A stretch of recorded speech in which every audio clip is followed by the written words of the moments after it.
Alors super, mais Carole, donc du coup, on va poursuivre ce délicieux repas puisqu'on a notre invisible. Notre invisible qui est en train de cuire. Donc on va se faire une petite entrée. Alors une entrée prête en 5 minutes. Ah ça c'est génial. Est-ce que tu aimes voyager, Audrey? Ah oui, moi j'adore voyager. Alors je vais t'emmener en Espagne. Oh, alors attends. Alors, vas-y. Ça, je dirais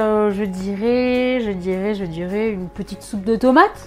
Une petite soupe de tomates, tout à fait. Alors en espagnol, ça s'appelle un salmorejo. Oula, donc c'est pas comme un gazpacho alors. C'est le même principe qu'un gazpacho, sauf que dans le gazpacho, tu vas avoir du concombre, tu vas avoir du poivron, tu vas avoir plusieurs sortes de légumes. Là, c'est vraiment que de la tomate. Génial. Avec de l'ail, de Cadour toujours. Toujours de Cadour, local. Ah ben, on est chauvin, même si on n'est pas ici d'origine, mais voilà, on l'est devenu. De l'huile d'olive. Du sel, du poivre, de la mie de pain, pardon, et du vinaigre balsamique. Alors moi j'utilise le vinaigre balsamique blanc qui était sur la boutique. Alors malheureusement il n'y est plus, peut-être qu'il reviendra. Enfin si tu le connais pas, il est mais il a l'air, tu m'en diras des nouvelles. Sur des tomates et un peu d'huile d'olive, c'est merveilleux. Et sinon de base je crois que c'est du vinaigre blanc, du vinaigre de vin blanc, des choses comme ça. Ok. Super. On donc y va pareil avec le super robot magique. Super avec le robot magique. Comme on n'aime pas les déchets et le gaspillage, je fais ma mie de pain moi-même avec mon super robot. Donc il suffit d'attendre que son pain soit un petit peu rassis. On a toujours un petit croton ou 2 ou 3 qui restent par là. Si vous avez des poules, vous pouvez les donner aux poules, mais vous pouvez vous en garder quelques-uns pour vous faire votre préparation. Donc mixer en turbo au robot, c'est top, c'est génial, c'est prêt en 10 secondes. Comme le parmesan tout à l'heure. Comme le parmesan, pareil. Donc, la recette du salmorejo, parce qu'il y a un R et après un J. Moi, je ne sais pas leur rouler les R en espagnol, j'ai jamais su. C'est pas grave. Ça se mange aussi bien, hein. Rouler ou pas rouler, c'est ça, c'est pareil. Tant que ça se mange, la prononciation, donc, laver les tomates, c'est fait. Couper-les en 4, c'est fait. Enlever le centre qui est dur, c'est fait. Et mixer-les avec la peau, avec l'ail, le sel, 30 secondes, vitesse 5. Donc, tu as tout compris. On met tout dedans. J'enfourne. Ok. Voilà. Après, on a dit un petit peu de sel. On en met quoi? Tu me dis Oui, voilà, très bien. On rajoutera après à la dégustation. Et l'ail, on l'a mis. Non, après. Donc là, on va déjà mixer pendant. C'est simple, il y a tout qui est expliqué. Donc, on avait 1 kg de tomates. On n'a pas précisé. Alors, des tomates juste au bout derrière la piscine, là-bas, que mon chéri a fait pousser dans son potager. Donc, encore plus local. Voilà, 100% fait maison. Bon, le sel, forcément, on ne fait pas encore. Peut-être de Camargue, hein, mais bon, voilà. Voilà, donc 30 secondes, vitesse 5. C'est parti. Super. Alors, tu peux effectivement regarder par là, par contre, ça risque d'éclater. Oui, non, voilà, je vais regarder à travers... Un masque à la tomate. Toujours quand même dans un cadre magnifique. Ça, c'est vraiment... Et le soleil arrive. Il fait très bon. En même temps, s'il faisait trop chaud, franchement, on serait ça n'aurait pas été agréable, on serait déjà à la piscine. On serait dans l'eau. Et le fait qu'il soit connecté en Wi-Fi, ça veut dire qu'aussi, chaque fois qu'il y a des nouvelles recettes, elles se mettent automatiquement. En fait, tout arrive. De base, sur le robot, tu as une centaine de recettes de préenregistrées, basiques, comme toi, tu aimes ta cuisine traditionnelle, elle est aussi dans le robot. Et au fur et à mesure que les recettes arrivent, oui, tu les retrouves. En fait, je ne vous ai pas montré parce qu'on est un petit peu loin, mais en mode recherche, sur le mode, je vais revenir là, sur le mode manuel. En fait, on a une barre de recherche comme dans Google. Génial. On tape soit l'ingrédient, alors un truc qui est génial, qui va te plaire. Ouais. Tu imagines que dans ton frigo, tu as un reste de courgettes et un reste de chorizo. Ouais. Par hasard. Par hasard. Comme par hasard. Et 1 ou 2 œufs. Voilà. Mais tu n'es pas obligé, plus tu vas rajouter d'ingrédients dans ta recherche, forcément plus il va recentrer sa recherche sur peu de recettes. Okay. Donc si tu dis j'ai du chorizo, j'ai des courgettes, tu tapes les deux dans le moteur de recherche et il va te sortir toutes les recettes possibles enregistrées avec ces ingrédients-là. Ah ouais, ça c'est top. Tu peux aussi filtrer tes recherches par moule. Par exemple, tout à l'heure, on a utilisé le moule tablette. Alors que ce soit sur le robot ou sur le site internet, ça marche pareil. Sauf que sur le robot, on n'a que les recettes robots. Sur le site, tu as toutes les autres. D'accord. On est à plus de 25 000 recettes. Ah oui, super. tu vas dire j'ai le moule tablette, j'ai acheté le moule tablette. Carole, elle est gentille, elle m'a donné 2-3 recettes, mais j'aimerais bien en avoir un peu plus. D'autres. Voilà, changer un peu. Donc du coup, tu fais recherche par produit, tu tapes ta moule tablette, tu le retrouves dans la liste, tu le sélectionnes et là il va te sortir les centaines de recettes que tu peux faire avec le moule tablette. Et dernière chose, tu peux filtrer par auteur de recettes.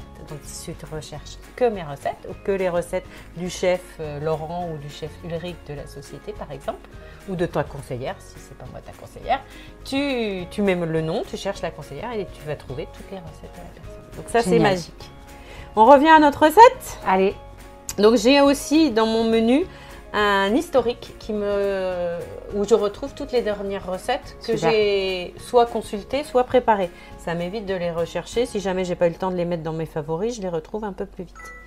Voilà, donc le kilo de tomates, c'est fait. On passe à l'étape numéro 2, dans laquelle on va rajouter 150 g de mie de pain. Alors je vais ouvrir comme ça sera plus facile. Donc là, ça y est, pareil, il va me le calculer. Oui. On est à 0, on peut y aller. Tout doucement, elle m'a dit, hein, moi je respecte. Hein. Oui. L'idée du tout doucement, c'est pour que ça tombe bien dans le bol et pas... Et que ça pèse au fur et à mesure, tu m'avais dit. Surtout quand on arrive à la fin, mais là... Bon, là, en vrai, elle avait tout déjà, encore une fois. Alors, on n'est pas tout à fait à 150 parce que j'ai plus de pain rassis, mais c'est pas grave. Ça sera... En fait, c'est une soupe très épaisse. C'est quelque chose de très onctueux. Donc après, en fonction des goûts, on peut l'épaissir ou pas. 30 g de vinaigre blanc, s'il te plaît.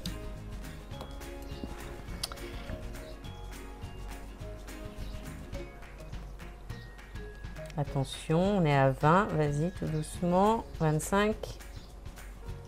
Top. Hop, nickel. Et puis c'est tout. À l'huile, c'est en dernier, je pense. Ouais. Non, on l'a mis l'huile. Non. Pourquoi il m'a pas dit l'huile? C'était peut-être avec les tomates. Non, mais c'est peut-être dans l'étape d'après. C'est pas grave, on la rajoutera après. Ou alors il y a un bug dans la recette. On met le capuchon. Donc là, on était sur 30 secondes vitesse 5. Donc il va tout bien mélanger. Et en fait, pour tout ce qui est soupe, donc là on est sur une soupe froide. Quand on fait une soupe chaude l'hiver, c'est le même principe. On mixe ces légumes avant. Super. Pour en fait gagner de l'efficacité au niveau de la cuisson. Si on cuit des gros morceaux de pommes de terre, des gros morceaux de carottes, ça prend beaucoup plus de temps forcément que des hachés. Et en plus, ça diffuse mieux dans l'eau tout ce qui est nutriments des légumes. Super. Et du coup, donc on mixe tout à cru. On rajoute son eau, son assaisonnement, son sel, etc. Et on cuit. Et on mixe à la fin en version turbo pour avoir une soupe bien lisse ou on la mixe pas parce qu'il y a des gens qui aiment bien la soupe avec des petits morceaux, donc on peut ne pas la mixer. Non, c'est après en fait, l'huile d'olive c'est après. Donc là, mixez ensuite 2 minutes vitesse 10 pour bien mixer le tout. Donc là, ça va faire un petit peu plus de bruit puisqu'on est en version maxi. C'est parti!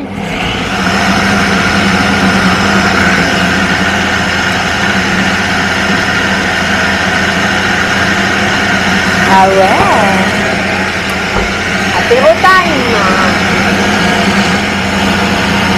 10, 9, 8, 7, 6, 5, 4, 3, 2, 1. C'est fini! Trop fort. Voilà. Toutou. Alors j'adore la couleur. Ah ouais, magnifique. Ça me fait penser à une recette que je vais faire très bientôt quand les tomates vont donner complètement. J'espère que vous voyez d'ici.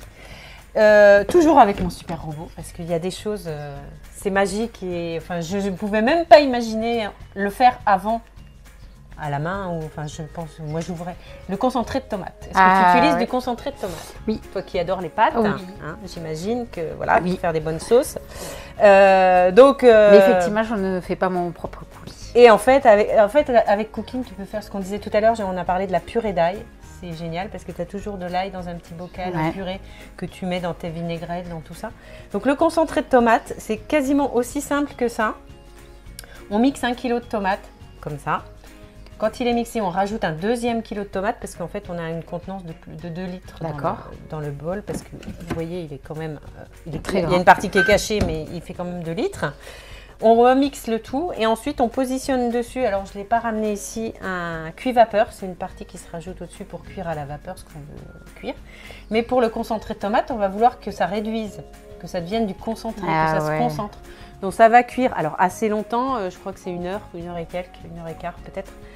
Mais en laissant échapper la vapeur et l'humidité pour concentrer. Donc, on va être parti d'un bol quasiment plein de cette couleur-là. Tu vois, le petit rose tendre, tomate mixée. Pour arriver au rouge concentré, comme quand on ouvre un petit pot de concentré de tomate. Génial. Alors, forcément, on en aura moitié moins dans le bol. Moi, après, ce que je fais, c'est que je le congèle dans mes petits moules magiques. Et quand c'est congelé, je le mets dans un sachet congélation. Et tout l'hiver, toute l'année, j'ai mon concentré de tomate à dispo. Voilà, tout fait maison. Bon, qu'est-ce qu'il nous reste dans notre recette, madame? Un peu d'huile d'olive. Voilà, 50 g d'huile d'olive. Attends, je remets à 0. Et à déguster. Bah oui. Vas-y, je te dis. Vas-y. 35, 40, 45. Hop, top. Mais il a pas bipé. Bon, c'est pas grave, c'est bon. C'est bon? Oui. On a mis moins de beurre dans les invisibles, on va pas mettre plus d'huile d'olive dans les... Et puis très bonne huile d'olive en plus. Allez, c'est parti. Donc là, on est reparti pour bien émulsionner tout, parce que l'huile, il faut bien qu'elle se mélange. 1 minute, vitesse 5. C'est parti. C'est parti. Et on va pouvoir goûter. Alors, pour cette recette, normalement, traditionnellement, elle ne se déguste pas toute seule. D'accord. En fait, ça fait, je dirais, un vrai plat, parce que c'est quand même quelque chose de très épais. D'accord. Et en plus, ça se mange avec des œufs durs hachés. D'accord. Et des tranches de jambon serrano ou plus, ou meilleur, ibérico, etc. Donc nous, on va juste la manger ce midi en version gazpacho parce qu'on a l'invisible qui arrive derrière.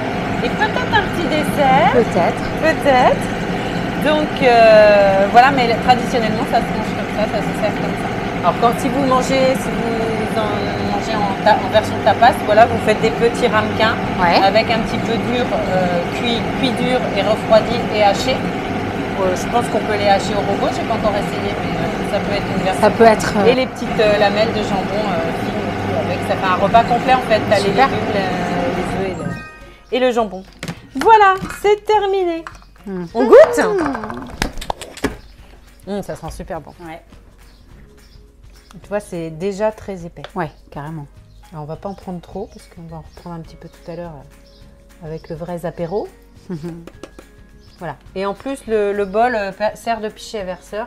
On peut le mettre tel que comme ça au réfrigérateur. C'est en inox, ça ne crée rien. Et vous pouvez aussi le faire d'avance et le mettre sous vide.